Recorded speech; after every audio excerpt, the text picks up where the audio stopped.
ಸಮಯಕ್ಕಾಗಿ ನಾವು ಸ್ತೋತ್ರ ಮಾಡ್ತೇವೆ ಸ್ವಾಮಿ. ಸ್ತೋತ್ರ ಸ್ತೋತ್ರ ಸ್ತೋತ್ರ ಯೇಸುವೇ. ರಾತ್ರಿ ವೇಳೆಗೆ ಕರ್ತಾವೆ ನಾವೆಲ್ಲ ಸೇರಿ ಸ್ತುತಿಸಿ ಆರಾಧಿಸಲು ಈಗ ಕೊಂಡಾಡಿದ ಕರ್ತಾವೆ ಈಗ ಕೊಟ್ಟ ಮಹಾಕೃಪೆಗಾಗಿ ಸ್ತೋತ್ರ ಸ್ತೋತ್ರ ಸ್ತೋತ್ರ ಯೇಸುವೇ. ನಿಮಗೆ ಸ್ತೋತ್ರ ಉಂಟಾಗಲಿ, ಮಹಿಮೆ ಉಂಟಾಗಲಿ ಸ್ವಾಮಿ. ಸ್ತೋತ್ರ ಸ್ತೋತ್ರ. ಒಳ್ಳೆ ದೇವರು ನೀನಾಗಿದ್ದ ಅದಕ್ಕಾಗಿ ಸ್ತೋತ್ರ ಸ್ತೋತ್ರ ಸ್ತೋತ್ರ ಯೇಸುವೇ. ನಿಮಗೆ ಸ್ತೋತ್ರ ಉಂಟಾಗಲಿ, ಮಹಿಮೆ ಉಂಟಾಗಲಿ ಸ್ವಾಮಿ. ಪರಿಶುದ್ಧ ದೇವ ನಿಮಗೆ ಸ್ತೋತ್ರ ಉಂಟಾಗಲಿ ಸ್ವಾಮಿ. ಸ್ತೋತ್ರ ಸ್ತೋತ್ರ. ಜೀವವುಳ್ಳ ದೇವರೇ ನಿಮಗೆ ಸ್ತೋತ್ರ ಉಂಟಾಗಲಿ ಸ್ವಾಮಿ. ಮಹಾ ಉನ್ನತನೇ ನಿಮಗೆ ಸ್ತೋತ್ರ ಸ್ತೋತ್ರಮಯ ಯೇಸುವೇ. ಈಗ ಎಲ್ಲಿ ಇಬ್ಬರು ಮೂವರ ನಾಮದಲ್ಲಿ ಕೂಡಿರುವಾಗ ಈಗ ಅವರ ಮಧ್ಯದಲ್ಲಿ ಇದ್ದೇನೆಂಬುದಾಗಿ ವಾಗ್ದಾನ ಪಡಿಸಿದಂತ ದೇವರು ನೀವಾಗಿದೆಯಾ ಸ್ವಾಮಿ. ಅದಕ್ಕಾಗಿ ಸ್ತೋತ್ರ. ಈಗ ನಮ್ಮ ಮಧ್ಯದಲ್ಲಿ ವಿರೋಧಕ್ಕಾಗಿ ಸ್ತೋತ್ರ ಸ್ತೋತ್ರ ಸ್ತೋತ್ರ ರಚನೆ ಯೇಸುವೇ. ನಿಮಗೆ ಸ್ತೋತ್ರ ಉಂಟಾಗಲಿ, ಮಹಿಮೆ ಉಂಟಾಗಲಿ ಸ್ವಾಮಿ. ಸ್ತೋತ್ರ.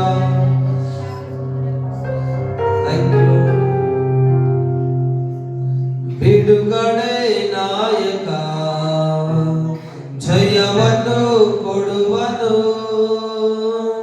ನನ್ನಲ್ಲೇ ಇರುವನು. ಎಂತ ಆನಂದ. ಬಿಡುಗಡೆ ನಾಯಕ ಜಯವನ್ನು ಕೊಡುವನು, ನನ್ನಲ್ಲೇ ಇರುವನು. ಎಂತ ಆನಂದ. Hallelujah, hallelujah, hallelujah.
ಒಳ್ಳೆಯ ಸಮಯಕ್ಕಾಗಿ ಸ್ತೋತ್ರ ದೇವ.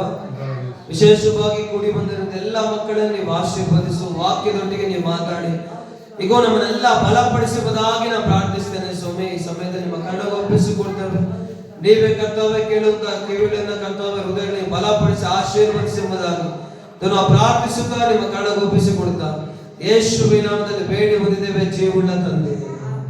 ಆಮೆನ್. Hallelujah, hallelujah, hallelujah. ಈ ಸಮಯದಲ್ಲಿ ದೇವರ ವಾಕ್ಯವನ್ನು ತಿಳಿಸಿಕೊಳ್ಳೋಣ ಪ್ರೇರೆ. ಎಲ್ಲ ಮತ್ತಾಯನ ಬರೆದ ಸುವಾರ್ತೆ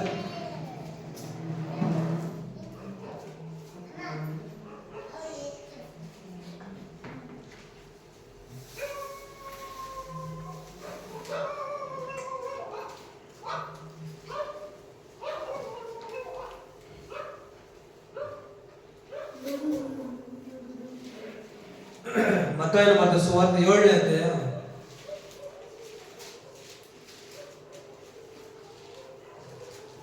7ನೇ ವಚನ. ಬೇಡಿಕೊಳ್ಳಿರಿ ನಿಮಗೆ ದೊರೆಯುವುದು, ಹುಡುಕಿರಿ ನಿಮಗೆ ಸಿಕ್ಕುವುದು, ತಟ್ಟಿರಿ ನಿಮಗೆ ತೆರೆಯುವುದು. ಯಾಕೆಂದರೆ ಬೇಡಿಕೊಳ್ಳುವ ಪ್ರತಿಯೊಬ್ಬನು ಹೊಂದುವನು, ಹುಡುಕುವವನಿಗೆ ಸಿಕ್ಕುವುದು, ತಟ್ಟುವವನಿಗೆ ತೆರೆಯುವುದು. ನಿಮ್ಮಲ್ಲಿ ಯಾವನಾದರೂ ರೊಟ್ಟಿ ಕೇಳುವ ಮಗನಿಗೆ ಕಲ್ಲನ್ನು ಕೊಡುವನೆ? ಮೀನು ಕೇಳಿದರೆ ಹಾವನ್ನು ಕೊಡುವನೆ? ಹಾಗಾದರೆ ಕೆಟ್ಟವರಾದ ನೀವು ನಿಮ್ಮ ಮಕ್ಕಳಿಗೆ ಒಳ್ಳೆಯ ಪದಾರ್ಥಗಳನ್ನು ಕೊಡಬಲ್ಲವರಾದರೆ ಪರಲೋಕದಲ್ಲಿರುವ ನಿಮ್ಮ ತಂದೆಯು ತನ್ನನ್ನು ಬೇಡಿಕೊಳ್ಳುವವರಿಗೆ ಎಷ್ಟೋ ಹೆಚ್ಚಾಗಿ ಒಳ್ಳೆಯ ವರಗಳನ್ನು ಕೊಡುವನಲ್ಲವೇ? ಸರಿ, ವಾಕ್ಯದಲ್ಲಿ ಬರಲ್ಪಟ್ಟಿದೆ ಮತ್ತಾಯನ ಬರೆದ ಸುವಾರ್ತೆ 7ನೇ ವಾಕ್ಯದಲ್ಲಿ ಮೊದಲದಾಗಿ ಹೇಳ್ತೇನೆ, ಬೇಡಿಕೊಳ್ಳಿರಿ ನಿಮಗೆ ದೊರೆಯುವುದು. Hallelujah, hallelujah, hallelujah. ಮತ್ತಾಯನ ಬರೆದ ಸುವಾರ್ತೆ 7ನೇ ವಚನದಲ್ಲಿ ಸ್ಪಷ್ಟವಾಗಿ ಬರೆದಿರುವಂತ ಒಂದು ವಚನ ಇದೆ. ಏನಂತ ಹೇಳಿದ್ರೆ, ಬೇಡಿಕೊಳ್ಳಿರಿ ನಿಮಗೆ ಶಬ್ದವಾಗಿ ಹೇಳ್ರಿ, ಬೇಡಿಕೊಳ್ಳಿರಿ ನಿಮಗೆ ಕೂತಿರುವಂತ ನಿಮಗೆಲ್ಲ ದೇವರ ವಾಕ್ಯ ಏನಂತ ಹೇಳಿದ್ರೆ, ಬೇಡಿಕೊಳ್ಳಿರಿ ನಿಮಗೆ ಕೇಳುವಾಗ ದೇವರು ಕೊಡುವಾತನಾಗಿದೆ. ಹಲ್ಲೆಲೂಯಾ. ಅಮಾಸ ಪ್ರಾರ್ಥನೆ ದಿನದಲ್ಲಿ ಕೂಡಿರುವಂತ ನಮಗೆ ದೇವರ ವಾಕ್ಯ ಹೇಳಲ್ಪಟ್ಟಿದೆ, ಬೇಡಿಕೊಳ್ಳಿರಿ ನಿಮಗೆ ದೊರೆಯುವಂತದ್ದು. ಹಲ್ಲೆಲೂಯಾ. ಏನು ಬೇಕಾದ್ರೂ ಬೇಡಿಕೊಳ್ಳ್ರಿ. ಯಾವಾಗ ಅಂತ ಹೇಳಿದ್ರೆ, ನೀವು ನನ್ನಲ್ಲಿ ನನ್ನ ವಾಕ್ಯಗಳು ನಿಮ್ಮಲ್ಲಿ ನೆಲೆಗೊಂಡಿದ್ರೆ ಏನು ಬೇಕಾದ್ರೂ ಬೇಡಿಕೊಳ್ಳ್ರಿ ಅಂತ ಹೇಳ್ತಾರೆ ಯೋಹಾನ ಬರೆದ ಸುವಾರ್ತೆ 15ನೇ ಅಧ್ಯಾಯದಲ್ಲಿ. Hallelujah, hallelujah. ಮತ್ತಾಯನ ಬರೆದ ಸುವಾರ್ತೆ 7ನೇ ವಚನದಲ್ಲಿ ಬರಲ್ಪಟ್ಟಿದೆ, ಬೇಡಿಕೊಳ್ಳಿರಿ ನಿಮಗೆ, ಬೇಡಿಕೊಳ್ಳಿರಿ ನಿಮಗೆ. Hallelujah, hallelujah. ಇವತ್ತು ಬೇಡಿಕೊಳ್ಳಿರಿ ನಿಮಗೆ ದೊರೆಯುವುದು ಆ ಅಂಶದ ಮೇಲೆ ನಾವು ಮಾತಾಡೋಣ. ನಾವು ಹೆಂಗೆ ಬೇಡಿಕೊಳ್ಳಬೇಕು ಅನ್ನೋದು ಇಂಪಾರ್ಟೆಂಟ್. ಹಲ್ಲೆಲೂಯಾ. ನಾವು ಬೇಡ್ಕೊಂತ ಇದ್ದೀವಿ ದೇವ್ರ ಕೊಡಲಿ. ಪ್ರತಿದಿನ ಏನ್ ಮಾಡ್ತಾ ಇದ್ದೀವಿ? ನಾವು ಬೇಡಿಕೊಳ್ತಾ ಇದ್ದೀರಾ? Hallelujah, hallelujah. ಯಾವ ರೀತಿಯಲ್ಲಿ ಬೇಡಿಕೊಳ್ತಾ ಇದ್ದೀರಾ ಅನ್ನೋದೇ ಇಂಪಾರ್ಟೆಂಟ್ ಇಲ್ಲಿ. ದೇವರಲ್ಲಿ ಬೇಡಿಕೊಳ್ಳಿರಿ ನಿಮಗೆ ಹೇಳ್ತಾರೆ. ದೇವರು ಆತುರದಿಂದ ಹುಡುಕೊಳ್ಳೋನು ಕಂಡುಕೊಳ್ತಾನೆ ಅಂತ ಹೇಳಿದ. ಯಾರು ದೇವರನ್ನ ಆತುರದಿಂದ ಹುಡುಕ್ತಾನ ಅವನು ದೇವರನ್ನು ಕಂಡುಕೊಳ್ತಾನೆ ಅಂತ. ಹಲ್ಲೆಲೂಯಾ. ಹೇಳ್ತಾರೆ, ಬೇಡಿಕೊಳ್ಳಿರಿ ನಿಮಗೆ ದೊರೆಯುವುದು ಅಂತ ಹೇಳಿದ, ಕೊಡಿರಿ ನಿಮಗೆ ಕೊಡಲ್ಪಡುವುದು ಅಂತ ಹೇಳಿದ. Hallelujah, hallelujah. ಅನೇಕ ವಿಚಾರ ನೋಡ್ರಿ ಈ ಟಾಪಿಕ್ ಮೇಲೆ, ಅಂದ್ರೆ ಈ ಸಬ್ಜೆಕ್ಟ್ ಮೇಲೆ ಮಾತಾಡೋದು. ಬೇಡಿಕೊಳ್ಳಿರಿ ನಿಮಗೆ ದೊರೆಯುವುದು ಅಂತ ಹೇಳಿದ್ದಾರೆ. ಹೆಂಗೆ ಬೇಡ್ಕೊಳ್ಬೇಕು ಅನ್ನೋದು ಕೆಲವೊಂದು ವಾಕ್ಯಗಳ ಮುಖಾಂತರ ನೋಡೋಣ. ನಾವು ವಾಕ್ಯಗಳ ಮುಖಾಂತರ ನಾವು ಧ್ಯಾನ ಮಾಡೋಣ ಪ್ರೇರೆ. ಈಗಿಂದಲೇ ಬೇಡಿಕೊಳ್ಳಿರಿ ನಿಮಗೆ ಮತ್ತೆ ಹೇಳ್ತಾ ಇದ್ದೀನಿ. ಮತ್ತಾಯನ ಬರೆದ ಸುವಾರ್ತೆ 7ನೇ ವಚನದಲ್ಲಿ ಬರೆಯಲ್ಪಟ್ಟಿದೆ, ಬೇಡಿಕೊಳ್ಳಿರಿ ನಿಮಗೆ. ಸರಿ, ಹೆಂಗೆ ಬೇಡ್ಕೊಳ್ಬೇಕು ಅನ್ನೋ ಅಂಶ ನೋಡಿ ನಾವು ಈ ರಾತ್ರಿ ವೇಳೆಯಲ್ಲಿ ಮುಂದೆ ಹೋಗೋಣ ಪ್ರೇರ. ವಾಕ್ಯದಲ್ಲಿ ಬರೆಯಲ್ಪಟ್ಟಿದೆ. ಇದೇ ಮತ್ತಾಯನ ಬರೆದ ಸುವಾರ್ತೆ 8ನೇ ಅಧ್ಯಾಯ, ಇದೇ ಮತ್ತಾಯನ ಬರೆದ ಸುವಾರ್ತೆ 2ನೇ ವಾಕ್ಯದಲ್ಲಿ ಬರೆಯಲ್ಪಟ್ಟಿದೆ. ಒಬ್ಬ ಕುಷ್ಠರೋಗಿ ಯೇಸುವಿನ ಬಳಿಗೆ ಬಂದು ಆತನಿಗೆ ಅಡ್ಡ ಬಿದ್ದು, ಸ್ವಾಮಿ, ನಿನಗೆ ಮನಸ್ಸಿದ್ದರೆ ನನ್ನನ್ನು ಶುದ್ಧ ಮಾಡಬಲ್ಲೆ ಅಂದನು. ಆತನು ಕೈ ನೀಡಿ ಅವನನ್ನು ಮುಟ್ಟಿ, ನನಗೆ ಮನಸ್ಸುಂಟು, ಶುದ್ಧವಾಗು ಅಂದನು. ಕೂಡಲೇ ಅವನ ಕುಷ್ಠವು ವಾಸಿಯಾಯಿತು.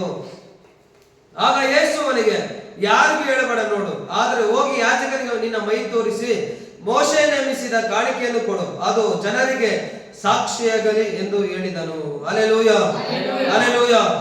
ಸರಿ, ಒಬ್ಬ ಕುಷ್ಠರೋಗಿ ಎಲ್ಲರಿಗೂ ಗೊತ್ತಿರುವಂತ ಅಂಶನೇ. ಈ ಪ್ಯಾರಾಗ್ರಾಫ್ ತಗೊಂಡು ನಾವು ಸುಮಾರು ವರ್ಷಗಳಿಂದ ನಾವು ಮಾತಾಡಿದ್ದೀವಿ. ಎಷ್ಟೋ ಹೋಗಿರುವಂತ ಪ್ರಾರ್ಥನಾ ಕೂಟಗಳಲ್ಲಿ, ಮನೆಗಳಲ್ಲಿ ಈ ಸಬ್ಜೆಕ್ಟ್ ಮಾತಾಡಿದ್ದೀವಿ. ಹೇಳುವಂತ ನಂಬಿಕೆ ಅನ್ನೋ ಸಬ್ಜೆಕ್ಟ್ ಬಂದಾಗ ಈ ವಾಕ್ಯ ಎತ್ತಿ ಹೇಳಿರ್ತೀವಿ. ಇಲ್ಲಿ ಹೇಳಿದ್ರೆ 2ನೇ ವಾಕ್ಯದಲ್ಲಿ ಒಬ್ಬ ಕುಷ್ಠರೋಗಿ ಯೇಸುವಿನ ಬಳಿಗೆ ಬಂದಿದ್ದಾನೆ. Hallelujah, hallelujah. ಯೇಸುವಿನ ಬಳಿಗೆ ಬಂದು ಆತನಿಗೆ ಏನ್ ಮಾಡ್ತಾನೆ? ಅಡ್ಡ ಬಿದ್ದು ಹಲ್ಲೆಲೂಯಾ ಹಲ್ಲೆಲೂಯಾ ಹೇಳ್ತೀನಿ, ಅಡ್ಡ ಬಿದ್ದು ಸ್ವಾಮಿ ನಿನಗೆ ಮನಸ್ಸಿದ್ದರೆ ನಾನು ಶುದ್ಧ ಮಾಡಬಲ್ಲೆ ಅಂದನು. Hallelujah hallelujah. ಇಲ್ಲಿ ಏನ್ ಹೇಳ್ತಿದ್ದಾನೆ? ಒಬ್ಬ ಕುಷ್ಠರೋಗಿ ಬಂದ ದೇವರಿಗೆ, ಸ್ವಾಮಿ ಯಾರ ಚಿತ್ತ ಇದ್ರೆ ನಿನಗಿಷ್ಟ ಇದ್ರೆ ಹಲ್ಲೆಲೂಯಾ ಹಲ್ಲೆಲೂಯಾ ಹೇಳ್ತಾನೆ, ಸ್ವಾಮಿ ನಿನಗೆ ಮನಸ್ಸಿದ್ದರೆ ನನ್ನ ಶುದ್ಧ ಮಾಡಬಲ್ಲೆ ಅಂತ.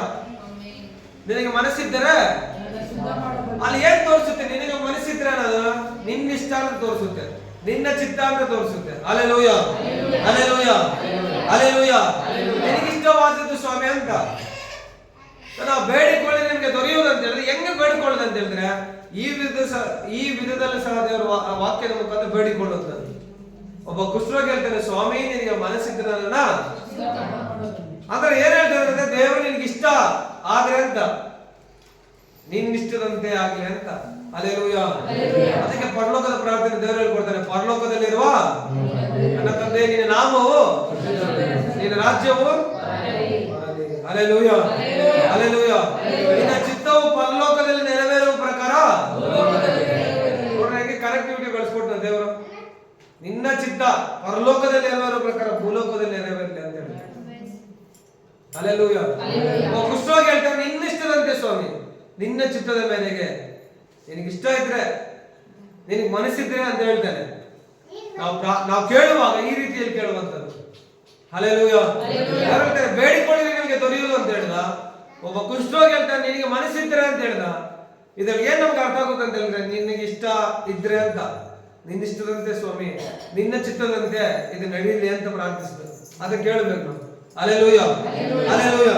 ಹೌದು, ನಾವು ಬೇಡಿಕೊಳ್ತಾ ಇದ್ದೀವಿ ದೇವ್ರ ಬಳಿಯಲ್ಲಿ. ಯಾಕೆ ಬೇಡ್ಕೊಳ್ತಾರೆ? ಪ್ರತಿದಿನ ನಾವು ಬೇಡ್ಕೊಳ್ತೀವಿ. ನಮ್ಮ ಅವಶ್ಯಕತೆಗಳಿಗಾಗಿ ದೇವ್ರ ಬಳಿಯಲ್ಲಿ ಏನ್ ಮಾಡ್ತೀರಿ?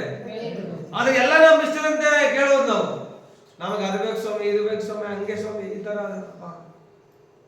ಆದ್ರೆ ನಾವು ಪ್ರಾರ್ಥಿಸುವಾಗ, ನಾವು ಕೇಳುವಾಗ, ಬೇಡಿಕೊಳ್ಳುವಾಗ ಈ ವಿಧದಲ್ಲಿ ಬೇಡಿಕೊಳ್ಳಬೇಕು ಅಂತ ಹೇಳುತ್ತೆ. ಏನಂತ ಹೇಳಿದ್ರೆ, ದೇವರೇ ನಿನ್ನಿಷ್ಟದಂತೆ, ನಿನಗಿಷ್ಟ ಇದೆಯಾ?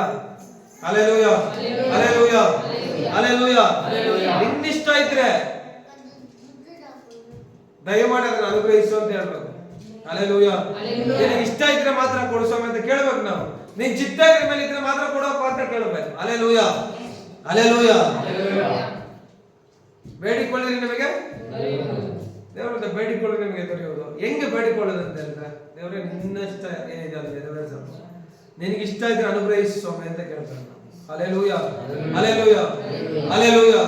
ನಿನ್ನ ಇಷ್ಟದಂತೆ ನಡೀಲಿ ಸ್ವಾಮಿ ಅಂತ ಕೇಳ್ಬೇಕು ನಾವು. ಹಲ್ಲೆಲೂಯಾ.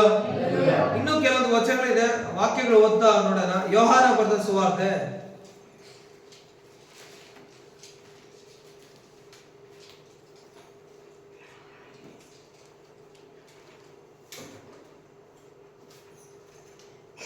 ಯೋಹಾನ ಬರೆದ ಸುವಾರ್ತೆ 5ನೇ ಅಧ್ಯಾಯ 6-7 ವಚನಗಳಲ್ಲಿ ಬರೆಯಲ್ಪಟ್ಟಿದೆ. ಅಂದ್ರೆ 5ನೇ ವಚನದಲ್ಲಿ ನೋಡೋಣ. ಅಲ್ಲಿ 38 ವರ್ಷದಿಂದ ರೋಗಿಯಾಗಿದ್ದ ಒಬ್ಬ ಮನುಷ್ಯನಿದ್ದನು. ಅವನು ಬಿದ್ದಿರುವುದನ್ನು ಯೇಸು ಕಂಡು, ಇವನು ಹೀಗಾಗಿ ಬಹುಕಾಲವಾಗಿದೆ ಎಂದು ತಿಳಿದು, ನಿನಗೆ ಸ್ವಸ್ಥವಾಗಲಿಕ್ಕೆ ಮನಸ್ಸುಂಟೋ ಎಂದು ಅವನನ್ನು ಕೇಳಿದ್ದಕ್ಕೆ ಆ ರೋಗಿಯು, ಸ್ವಾಮಿ, ನೀರು ಉಕ್ಕುವಾಗ ನನ್ನ ಕೊಳದೊಳಗೆ ಇಳಿಸುವವರು ಒಬ್ಬರೂ ಇಲ್ಲ, ನಾನು ಬರುವುದರೊಳಗೆ ನನಗಿಂತ ಮುಂದಾಗಿ ಮತ್ತೊಬ್ಬನು ಇಳಿಯುತ್ತಾನೆ ಅಂದನು. ಯೇಸು ಅವನಿಗೆ, ಎದ್ದು ನಿನ್ನ ಹಾಸಿಗೆಯನ್ನು ಹೊತ್ತುಕೊಂಡು ನಡೆ ಎಂದು ಹೇಳಿದನು. Hallelujah hallelujah hallelujah. ಇಲ್ಲಿ 38 ವರ್ಷದಿಂದ ಏನ್ ಮಾಡ್ತಾನೆ? ಒಬ್ಬ ರೋಗಿ ಇದ್ದಾನೆ ಅಲ್ಲಿ. ಅಂದ್ರೆ ಬೆತ್ಸದ ಆ ಕೊಳದ ಬಳಿಯಲ್ಲಿ ಇರುವಾಗ, ಇಬ್ರೇ ಮಾತಿನಲ್ಲಿ ಬೆತ್ಸದ ಅಂದ್ರೆ ಅದ್ರ ಅರ್ಥ ಏನಂತ ಹೇಳಿದ್ರೆ, ಕೆಲವು ಪ್ರತಿಗಳಲ್ಲಿ ಏನ್ ಬರ್ತಿದ್ದಾರೆ ಅಂದ್ರೆ ಬೆಥೆಸ್ದಾ ಅಂತ ಬರ್ತಿದ್ದಾರಂತೆ. ಕೆಲವು ಪ್ರತಿಗಳಲ್ಲಿ ಬೆತ್ಸದ ಅಂತ ಬೈಬಲ್ ಅಲ್ಲಿ ನಮ್ಗೆ ಬರುತ್ತೆ. ಅಂದ್ರೆ ಬೆಥೆಸ್ದಾ ಅಂತ. ಆ ಕೊಳದ ಬಳಿಯಲ್ಲಿ ಇರುವಾಗ, ನೀರು ಉಕ್ಕುವಾಗ ಏನ್ ಮಾಡ್ತಂತೆ? ಆ ರೋಗಿಗಳು ತಗೊಂಡೋಗಿ ಆ ಕೊಳದೊಳಗೆ ಇಳಿಸುವಾಗ ರೋಗಿಗಳು ಗುಣ ಆಗ್ತಾ ಇದೆ. Hallelujah hallelujah. ಸರಿ, ಈ ರೀತಿಯಲ್ಲಿ 38 ವರ್ಷದಿಂದ ಒಬ್ಬ ರೋಗಿ ಎಲ್ಲಿದ್ದಾನೆ? ಆ ಬೆಥೆಸ್ದಾ ಕೊಳದ ಬಳಿಯಲ್ಲಿ ಇದ್ದಾನೆ. Hallelujah hallelujah hallelujah. ಆ ಒಬ್ಬ ಮನುಷ್ಯ ಇದ್ದಾನೆ, ಅವನು ಬಿದ್ದಿರುವುದನ್ನು ಯೇಸು ಕಂಡವನು. ಹೀಗಾಗಿ ಅವನು ಬಹಳ ವರ್ಷ ಆಗಿದೆ ಅಂತ ಹೇಳಿದ ದೇವರು, ಬಹು ಕಾಲವಾಗಿದೆ ಅಂತ ಹೇಳಿದ.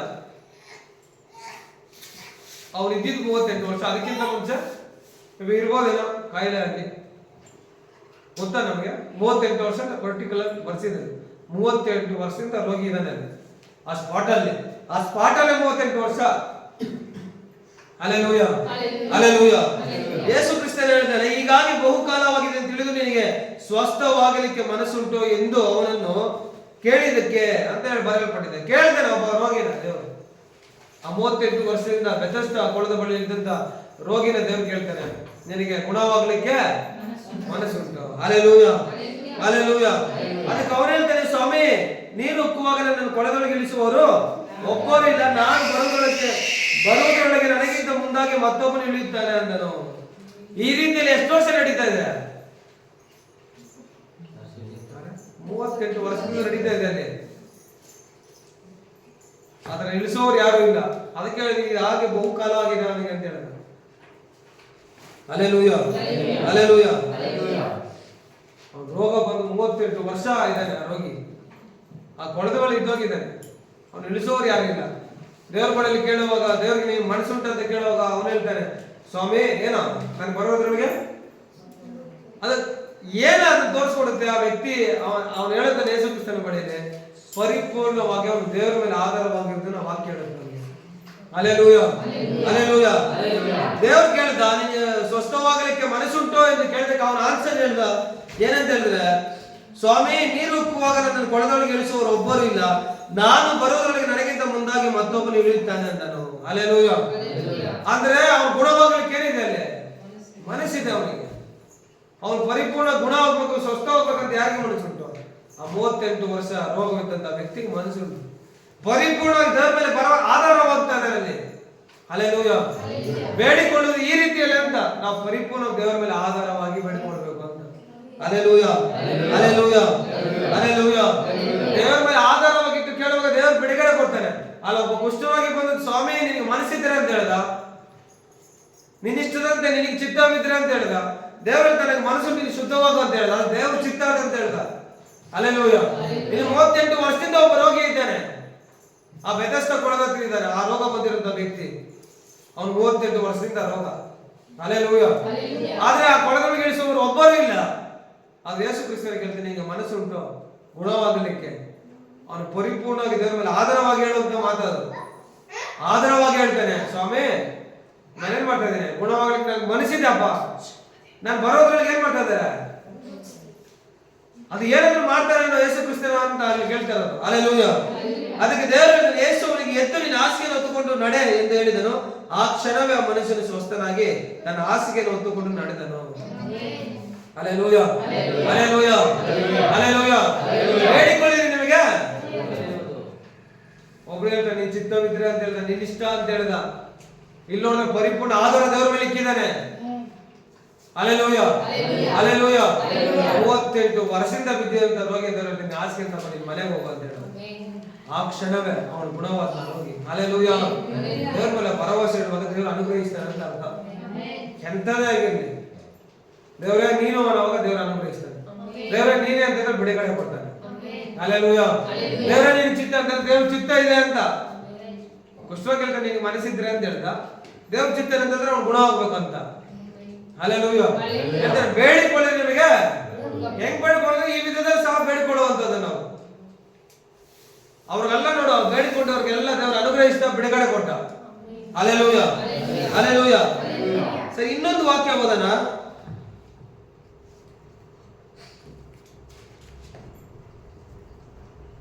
ಯಾಕೋಬನು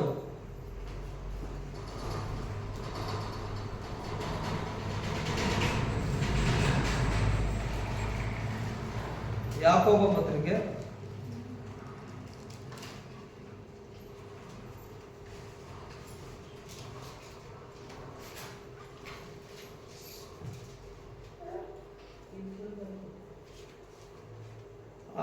5ನೇ ಅಧ್ಯಾಯ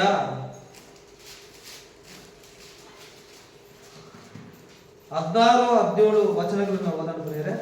ಹೀಗಿರಲು ನೀವು ಸ್ವಸ್ಥವಾಗಬೇಕಾದರೆ ನಿಮ್ಮ ಪಾಪಗಳನ್ನು ಒಬ್ಬರಿಗೊಬ್ಬರು ಅರಿಕೆ ಮಾಡಿ ಒಬ್ಬರಿಗೋಸ್ಕರ ಒಬ್ಬರು ದೇವರನ್ನು ಪ್ರಾರ್ಥಿಸಿರಿ ಅಂತ ಹೇಳಿದ್ರು. Hallelujah, hallelujah. ನಿಮ್ಮ ಪಾಪಗಳು ಒಬ್ಬರಿಗೊಬ್ಬರು ಅರಿಕೆ ಮಾಡಿ ಒಬ್ಬರಿಗೋಸ್ಕರ ಒಬ್ಬ ದೇವರು ಏನ್ ಮಾಡ್ಬೇಕಂತೆ? ಪ್ರಾರ್ಥಿಸಿರಿ. ನೀತಿವಂತನ ಅತ್ಯಾಸಕ್ತಿ ಉಳ್ಳ ವಿಜ್ಞಾಪನೆಯು ಬಹು ಬಲವಾಗಿದೆ ಅಂತ ಹೇಳಿದ. Hallelujah, hallelujah, hallelujah. ಮತ್ತೆ ಒಬ್ಬ ನೀತಿವಂತನ ಅತ್ಯಾಸಕ್ತಿ ಉಳ್ಳಂತ ಪ್ರಾರ್ಥನೆ ಒಬ್ಬ ರೋಗವನ್ನು ಗುಣಪಡಿಸುವಂತದ್ದಾಗಿದೆ, ಪಾಪಗಳನ್ನು ಗುಣಪಡಿಸುವಂತದ್ದಾಗಿದೆ. ಹಲ್ಲೆಲೂಯ. ಹೇಳ್ತಾರೆ ನೀತಿವಂತನ ಅತ್ಯಾಸಕ್ತಿಯುಳ್ಳ ವಿಜ್ಞಾಪನೆಯು ಅದು ಬಹು ಬಲವಾಗಿದೆ ಅಂತ ಹೇಳಿದ. ಅವ್ನು ಮಾಡುತ್ತ ವಿಜ್ಞಾಪನೆ, ದೇವರುಗಳಲ್ಲಿ ಕೇಳುವಂತ ವಿಚಾರಗಳು ದೇವರು ಬಹಳ ಬೇಗ ಏನ್ ಮಾಡ್ತಾರಂತೆ, ಅವನಿಗೆ ಉತ್ತರವನ್ನು ದಯಪಾಲಿಸ್ಕೊಡ್ತಾರಂತ. ನೀತಿವಂತನ ಅತ್ಯಾಸಕ್ತಿ ಉಳ್ಳುವಂತ ವಿಜ್ಞಾಪನೆ ಅದು ಬಹು ಬಲವಾಗಿದೆ ಅಂತ ಹೇಳಿದ. ಅವ್ನು ಮಾಡುವಂತ ವಿಜ್ಞಾಪನೆ ದೇವರು ಕೇಳುವಂತಾಗಿದೆ ಅಂತ.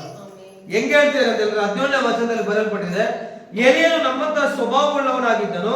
ಅವನು ಮಳೆ ಬರಬಾರದೆಂದು ಬಹಳವಾಗಿ ಪ್ರಾರ್ಥಿಸಲು 3 ವರ್ಷ 6 ತಿಂಗಳವರೆಗೂ ಮಳೆ ಬರಲಿಲ್ಲ. Hallelujah, hallelujah. ಎಲಿಗೆ ಅವನು ಪ್ರಾರ್ಥನೆ ಮಾಡಲು ಆಕಾಶವು ಮಳೆಗರೆಯಿತು, ಭೂಮಿಯು ಬೆಳೆಯಿತು. ನೀತಿವಂತನ ಅತ್ಯಾಸಕ್ತಿ ಉಳ್ಳಂತ ವಿಜ್ಞಾಪನೆ ದೇವರು ಕೇಳ್ದ. ಅದಕ್ಕೆ ಎಕ್ಸಾಂಪಲ್ ಹೇಳ್ತಾನೆ, ಎಲಿಯ ಪ್ರಾರ್ಥಿಸುವಾಗ 3 ವರ್ಷ 6 ತಿಂಗಳು ಮಳೆ ಬಂದಿಲ್ಲ. Hallelujah, hallelujah. ಅಲ್ಲಿ ಏನೇ ಬರೆಯಲ್ಪಟ್ಟಿದೆ, ಅತ್ಯಾಸಕ್ತಿ ಉಳ್ಳವರಾಗಿ ವಿಜ್ಞಾಪನೆ ಮಾಡುವಂಥದ್ದು. ಬೇಡಿಕೊಳ್ಳಿರಿ ನಿಮಗೆ ದೊರೆಯುವುದಂತ. ಹೆಂಗ್ ಬೇಡಿಕೊಳ್ಳುವುದು? ಅತ್ಯಾಸಕ್ತಿ ಉಳ್ಳವರಾಗಿ ಬೇಡಿಕೊಳ್ಳುವುದು. Hallelujah, hallelujah. ಆಸಕ್ತಿ ಉಳ್ಳವರಾಗಿ ಬೇಡಿಕೊಳ್ಳುವಂತದಂತ. ಎಲಿಯ ಪ್ರಾರ್ಥಿಸುವಾಗ 3 ವರ್ಷ 6 ತಿಂಗಳು ಮಳೆ ಬಂದಿಲ್ಲ. ಅದೇ ಎಲಿಯ ಪ್ರಾರ್ಥಿಸುವಾಗ ಮತ್ತೆ ಮಳೆ ಬಿದ್ದೊಂದು ಬರೆಯಲ್ಪಟ್ಟಿದೆ. ನೋಡಿ, ನೀತಿವಂತನ ಅತ್ಯಾಸಕ್ತಿ ಉಳ್ಳ ವಿಜ್ಞಾಪನೆ ಅದು ಬಹಳ ಏನೋ ಬಲವುಳ್ಳದಂತ, ಬಲವಾಗಿದೆ ಅಂತ ಬರೆಯಲ್ಪಟ್ಟಿದೆ. Hallelujah, hallelujah. ಅದು ಏನಂತ ಹೇಳಿದ್ರೆ ಆಸಕ್ತಿ ಉಳ್ಳವರಾಗಿ ದೇವರ ಬಳಿಯಲ್ಲಿ ಕೇಳಬೇಕಂತ.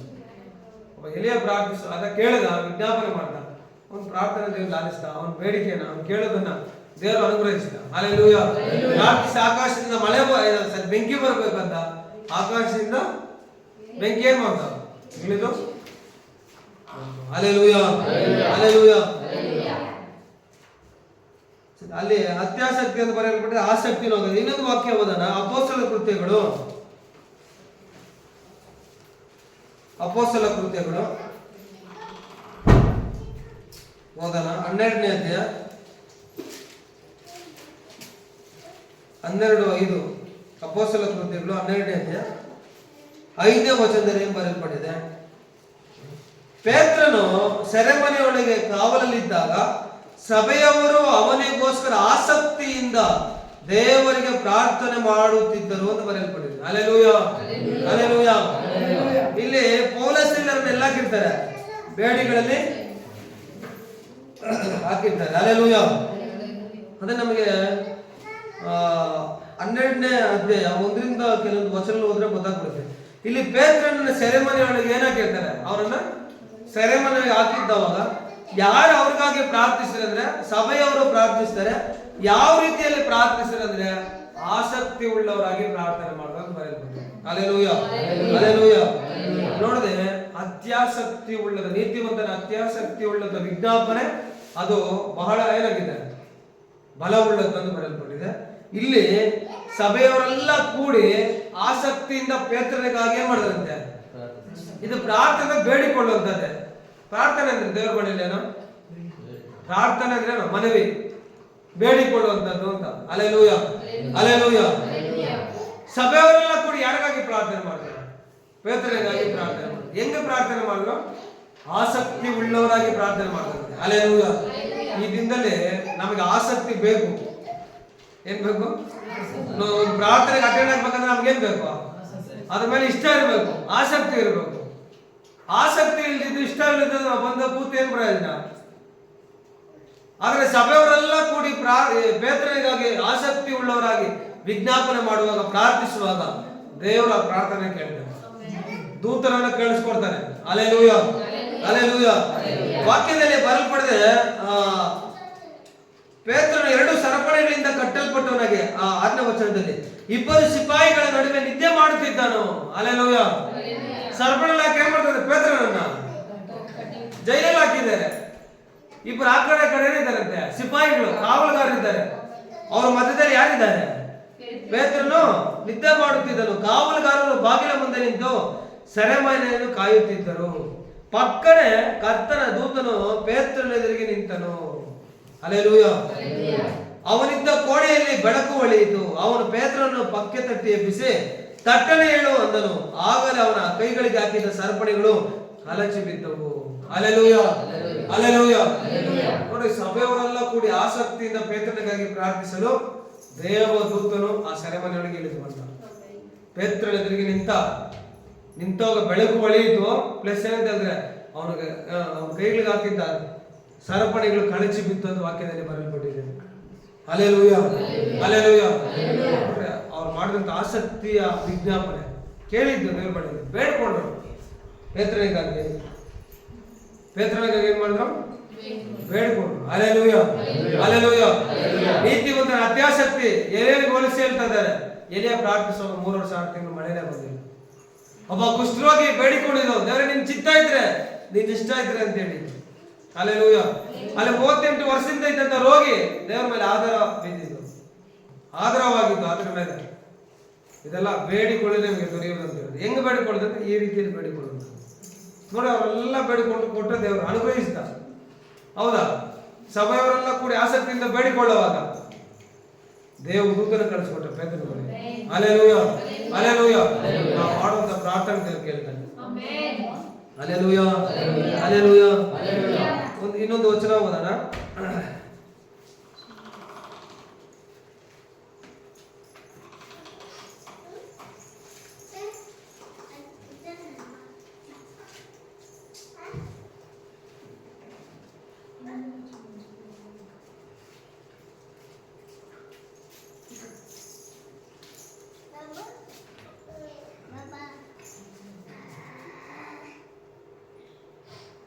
ಓದೋಣ. ರೋಮಾಪುರದವರಿಗೆ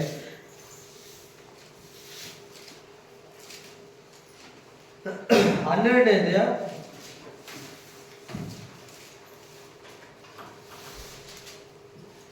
ರೋಮಾಪುರದವರಿಗೆ 12ನೇ ವಚನ ಬರೆಯಲ್ಪಟ್ಟಿದೆ. ಏನಂತ? ಕ್ರೈಸ್ತರು ನಿರೀಕ್ಷಿಸುವ ಮಹಾಪದವಿಯನ್ನು ನೆನೆಸಿ ಉಲ್ಲಾಸವಾಗಿರಿ, ಉಪದ್ರವದಲ್ಲಿ ಸೈರಣೆಯುಳ್ಳವರಾಗಿರಿ, ಬೇಸರಗೊಳ್ಳದೆ ಪ್ರಾರ್ಥನೆ ಮಾಡಿರಿ, ದೇವರಿಗೆ ಕೊರತೆ ಬಂದಾಗ ಸಹಾಯ ಮಾಡಿ. ವಾಕ್ಯ ಬರೆಯಲ್ಪಟ್ಟಿದೆ. ಕ್ರೈಸ್ತರು ನಿರೀಕ್ಷಿಸುವ ಮಹಾಪದವಿಯನ್ನು ನೆನೆಸಿ ಏನ್ ಮಾಡ್ಬೇಕಂತೆ? ಉಲ್ಲಾಸವಾಗಿರಿ, ಉಪದ್ರವದಲ್ಲಿಯೂ ಸೈರಣೆ ಉಳ್ಳವರಾಗಿರಿ, ಬೇಸರಗೊಳ್ಳದೆ ಏನ್ ಮಾಡ್ಬೇಕಂತೆ? ಆಸಕ್ತಿ ಅತ್ಯಾಸಕ್ತಿ ಅಂತ ವರ್ಣನೆ ಮಾಡ್ತಾರೆ. ದೇವರ ಮೇಲೆ ಆಧಾರವಾಗಿರುವಂತದ್ದು, ದೇವರು ನಿನ್ ಚಿತ್ತ ಅಂತ ಹೇಳುವಂತದ್ದು. ಇಲ್ಲಿ ಹೇಳ್ತಾನೆ ಬೇಸರಗೊಳ್ಳದೆ ಅಂತ ಬರ್ಸಿದ್ದಾನೆ. Hallelujah, hallelujah, hallelujah. ದೇವ್ರು ಕೊಡ್ತಾನ ನಂಬಿಕೆ, ಮಾಡೇ ಮಾಡ್ತಾನೆ ಅನ್ನೋದು. ಹಲ್ಲೆಲೂಯಾ.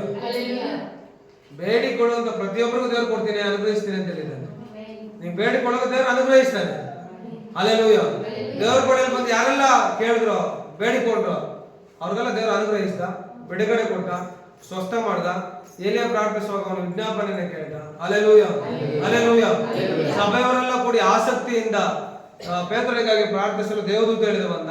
ಅವ್ನಿಗೆ ಹಾಕಿದ್ದ ಬೇಡಿನ ಕಳಚಿ ಬಿದ್ದು ಆ ಸೆರೆಮನೆಯಿಂದ ದೇವದೂತ ಅವನ ಹೊರಗಡೆ ಕರ್ಕೊಂಡ್ ಬಂದ. ಆ ಕಡೆ ಈ ಕಡೆ ಯಾರಿದ್ರು?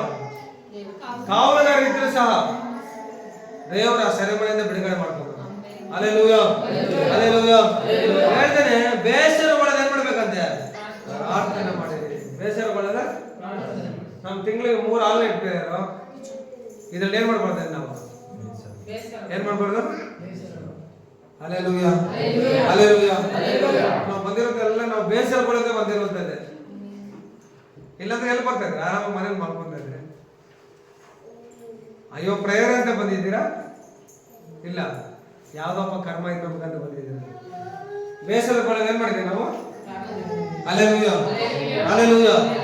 ಆಸಕ್ತಿಯಿಂದ ಬೇಸರಗೊಳ್ಳದೆ ಪ್ರಾರ್ಥಿಸುವಂಥದ್ದು, ವಿಜ್ಞಾಪನೆ ಮಾಡುವಂಥದ್ದು, ದೇವರ ಬಳಿ ಬೇಡಿಕೊಳ್ಳುವಂಥದ್ದು.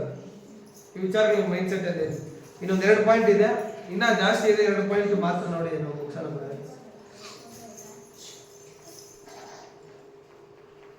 ಓದೋಣ. ಕೀರ್ತನೆಗಳು 66ನೇ ಅಧ್ಯಾಯ 18ನೇ ವಚನ. ಕೀರ್ತನೆಗಳು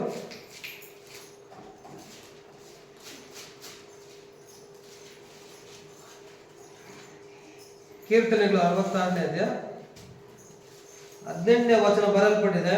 ನಾನು ಕೆಟ್ಟತನದ ಮೇಲೆ ಮನಸ್ಸಿದ್ದಿದ್ದರೆ ಸ್ವಾಮಿಯು ನನ್ನ ವಿಜ್ಞಾಪನೆಯನ್ನು ಕೇಳುತ್ತಿದ್ದಿಲ್ಲ ಅಂತ ಹೇಳ್ತಾರೆ ದಾವೀದ. Hallelujah, hallelujah, hallelujah. ಚೆನ್ನಾಗಿ ವಾಕ್ಯ ಭಾಗ ಅರ್ಥ ಮಾಡ್ಕೋ. ನಾನು ಕೆಟ್ಟತನದ ಮೇಲೆ ಮನಸ್ಸಿಟ್ಟಿದ್ದರೆ ಸ್ವಾಮಿಯು ನನ್ನ ವಿಜ್ಞಾಪನೆಯನ್ನ, ದೇವರು ಯಾವಾಗ ನಮ್ಮ ಪ್ರಾರ್ಥನೆ ಕೇಳೋದಿಲ್ಲ ಅಂತ ಹೇಳಿದ್ರೆ ನಮ್ಮಲ್ಲಿ ಕೆಟ್ಟತನ ಇದ್ರೆ ದೇವರು ನಮ್ಮ ಪ್ರಾರ್ಥನೆಯನ್ನ ನಾಲಿಗೆ ಸ್ಪಷ್ಟವಾಗಿ ಹೇಳ್ತಾನೆ. ನಲ್ಲಿ ಕೆಟ್ಟದಿದ್ದಿದ್ರೆ ಸ್ವಾಮಿ ನನ್ನ ಪ್ರಾರ್ಥನೆ ಏನ್ ಮಾಡಲ್ಲ, ಕೇಳೋದಿಲ್ಲ ಅಂತ ಹೇಳಿದ್ರು. ಹಲ್ಲೆಲೂಯ, ಹಲ್ಲೆಲೂಯ ಅಂತ ಹೇಳಿದ್ರೆ ಪಾಪವನ್ನು ಬಿಟ್ಟು ಶುದ್ಧ ಹೃದಯದಿಂದ ಬೇಡಿಕೊಳ್ಬೇಕು ಅನ್ನೋ ಸಬ್ಜೆಕ್ಟ್ ಅಲ್ಲಿ ಮಾತಾಡ್ತಾನೆ ದಾವೀದ. ಪಾಪವನ್ನು ಬಿಟ್ಟು ಶುದ್ಧ ಹೃದಯವುಳ್ಳವರಾಗಿ ದೇವ್ರ ಬಳಿ ಬೇಡಿಕೊಳ್ಬೇಕು. ದೇವ್ರಲ್ಲಿ ಬಿಟ್ಟ ಬೇಡಿಕೊಂಡ್ರೆ ನಿಮಗೆ ದೊರೆಯುವುದು. ಅವ್ರು ಕೊಡ್ತೀನಿ ಕೊಡಲ್ಲ ಅಂತ ಯಾವಾಗ ಹೇಳ್ದ, ಹೊಟ್ಟೆ ಕೊಡ್ತೀನಿ ಅಂತ ಹೇಳಿದ್ರೆ ದೇವರು. ಅದು ದಾವೀದ ಹೇಳ್ತಾನೆ, ನನ್ನಲ್ಲಿ ಕೆಟ್ಟದ ಇದ್ದಿದ್ರೆ ನನ್ನ ಪ್ರಾರ್ಥನೆ ಸ್ವಾಮಿ ಏನ್ ಮಾಡ್ತಾ ಇದ್ದೀರಾ, ದೇವ್ರು ನಮ್ಮ ಪ್ರಾರ್ಥನೆ ಕೇಳೋದಿಲ್ಲ, ನಮ್ಮಲ್ಲಿ ಕೆಟ್ಟತನ ಇದ್ದಾರೆ. Hallelujah, hallelujah. ಬರೆಯಲ್ಪಟ್ಟಿರುವ ವಾಕ್ಯ, ನಾನು ಕೆಟ್ಟತನದ ಮೇಲೆ ಮನಸ್ಸಿಟ್ಟಿದ್ದರೆ ಸ್ವಾಮಿ ನನ್ನ ವಿಜ್ಞಾಪನೆ ಕೇಳುತ್ತಿದ್ದಿಲ್ಲ. ಆದರೆ ದೇವರು ನನ್ನ ಮೊರೆಯನ್ನು ಲಕ್ಷಿಸಿ ಕೇಳಿದ್ದನಲ್ಲ, ಆತ ನನ್ನ ಬಿನ್ನಹವನ್ನು ತಿರಸ್ಕರಿಸಲಿಲ್ಲ, ನನ್ನ ಮೇಲಿನ ತನ್ನ ದಯೆಯನ್ನು ತಪ್ಪಿಸಿ ಬಿಡಲಿಲ್ಲ. ದೇವರಿಗೆ ಸ್ತೋತ್ರವಾಗಲಿ ಅಂತ ಹೇಳಿದ. Hallelujah, hallelujah. ಅವ್ರು ಹೇಳ್ತಾನೆ, ದೇವರು ನನ್ನ ಪ್ರಾರ್ಥನೆ ನನ್ನ ಮೊರೆ ಏನ್ ಮಾಡಿದ್ದಾನೆ, ಲಕ್ಷ್ಯ ಕೊಟ್ಟು ಕೇಳಿದ್ದಾನೆ ಅಂತ ಹೇಳಿದ. ಹಲ್ಲೆಲೂಯ. ನಮ್ಮ ಪ್ರಾರ್ಥನೆ ದೇವರು ಕಿವಿ ಕೊಟ್ಟು ಕೇಳ್ಬೇಕು. ದೇವರು ನಮ್ಮ ಪ್ರಾರ್ಥನೆ ಲಕ್ಷ್ಯ ಬಿಟ್ಟು ಕೇಳ್ಬೇಕು, ಏನ್ ಬೇಡ್ಕೊಳ್ತಾ ಇದ್ದಾನೆ ಅಂತ. ಹೌದು, ನಾವು ಬೇಡಿಕೊಳ್ಳೋದು ಎಲ್ಲ ದೇವರಿಗೆ ಮೊದಲು ಗೊತ್ತುಂಟು ಅಂತ ಬರೆಯಲ್ಪಟ್ಟಿದೆ. ನೀನ್ ಏನೇನು ಕೇಳ್ಕೊಂತ ಎಲ್ಲ ದೇವರಿಗೆ ಗೊತ್ತು. ನೀ ಪ್ರಾರ್ಥಿಸುವಾಗ್ಲೇ, ಮನಕಂಡು ಹಾಕುವಾಗ್ಲೇ, ಕೂತು ಪ್ರಾರ್ಥಿಸುವಾಗ್ಲೇ ದೇವ್ರಿಗೆ ನೀನ್ ಏನ್ ಕೇಳ್ತೇನೆ ಅಂತ ದೇವ್ರಿಗೆ ಗೊತ್ತು ಚೆನ್ನಾಗಿ. ಎಲ್ಲವನ್ನು ಬಲ್ಲಾತರಾಗಿದೆ ದೇವರು. ಹಲ್ಲೆಲೂಯ. ದಾವೀದ ಹೇಳ್ತಾರೆ, ನನ್ನಲ್ಲಿ ಕೆಟ್ಟತನ ಇದ್ದರೆ ಸ್ವಾಮಿ ನನ್ನ ವಿಜ್ಞಾಪನೆಯನ್ನ ಕೇಳ್ತಾ ಇದ್ದಿಲ್ಲ, ಈಗಲೂ ಅದನ್ನ ನನ್ನ ಪ್ರಾರ್ಥನೆ ಏನ್ ಮಾಡಿದ್ದಾನೆ, ಕಿವಿ ಕೊಟ್ಟು ಕೇಳಿದ್ದಾನೆ, ಲಾಲಿಸಿದ್ದಾನೆ. ನನ್ನ ಎಲ್ಲಾ ಶತ್ರುಗಳನ್ನು ಬಿಡಿಸಿದ್ದಾನೆ, ತಪ್ಪಿಸಿದ್ದಾನೆ. ನನ್ನ ಮೇಲೆ ದೇವರು ದಯೆ ಇಕ್ಕಿದ್ದಾನೆ ಅಂತ ಹೇಳ್ದ. ಅದಕ್ಕೆ ದೇವರಿಗೆ ಸ್ತೋತ್ರವಾಗಲಿ ಅಂತ ಹೇಳ್ದ. Hallelujah, hallelujah. ನಮ್ಮಲ್ಲಿ ಕೆಟ್ಟತನ ಇದ್ರೆ ದೇವರು ನಮ್ಮ ವಿಜ್ಞಾಪನೆ ಕೇಳೋದಿಲ್ಲ. ನಾವೇ ಹೇಳ್ತಾರೆ, ಪಾಪವನ್ನು ಬಿಟ್ಟು ಶುದ್ಧ ಹೃದಯದಿಂದ ಕೇಳ್ಕೊಳ್ಬೇಕು ಅಂತ, ಬೇಡಿಕೊಳ್ಬೇಕು ಅಂತ ಹೇಳ್ತಾರೆ. ಇನ್ನೊಂದು ವಾಕ್ಯ ಹೋದನ, ಯಾಕೋಬ, ಅದೇ ಯಾಕೋಬ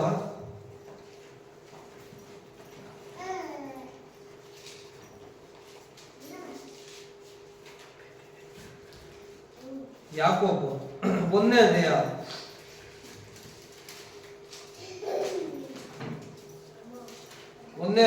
6, 7, 8, 9 ವಚನಗಳನ್ನ, ಸ್ವಲ್ಪವೂ ಸಂದೇಹ ಪಡದೆ ನಂಬಿಕೆ ಇಟ್ಟು ಕೇಳಿಕೊಳ್ಳಬೇಕು ಅಂತ ಹೇಳಿದ್ರು. Hallelujah, hallelujah, hallelujah.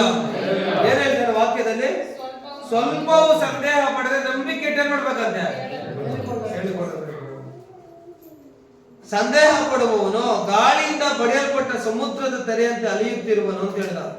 ಸಂದೇಹ ಅಂದ್ರೆ ಡೌಟ್, ಈಸಿಯಾಗಿ ಅರ್ಥ ಆಗುತ್ತೆ. ಸಂದೇಹ ಅಂದ್ರೆ ಕನ್ನಡ ಪದ ಸ್ವಲ್ಪ ಏನೋ ಬಿಕ್ಕಟ್ಟು, ಅದು ಅಷ್ಟು ಬೇರೆ ಅರ್ಥ ಆಗಲ್ಲ. ಸಂದೇಹ ಅಂತ ಡೌಟ್.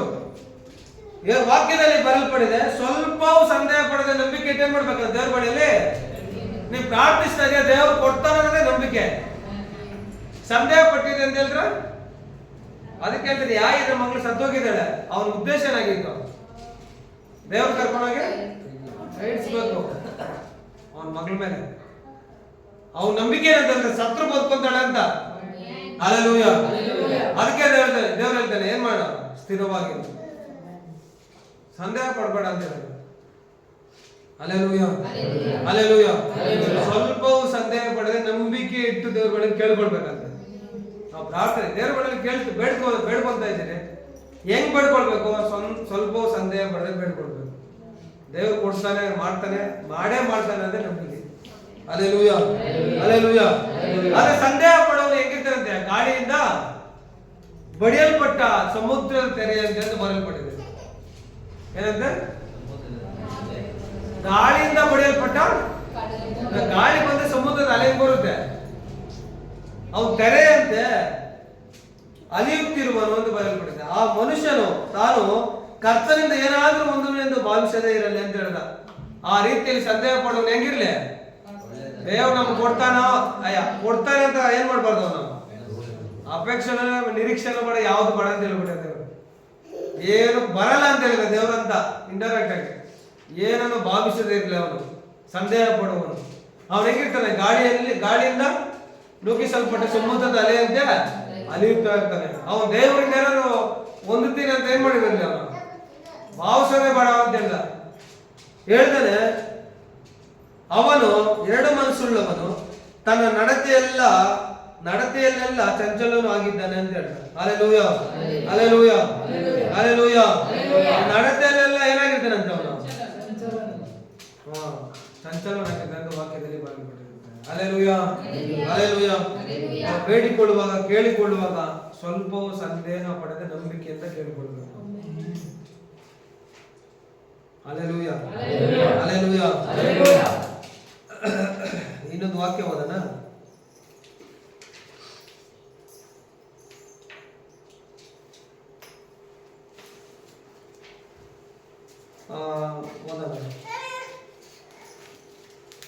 ಲೂಕನ ಬರೆದ ಸುವಾರ್ತೆ 18ನೇ ಅಧ್ಯಾಯ.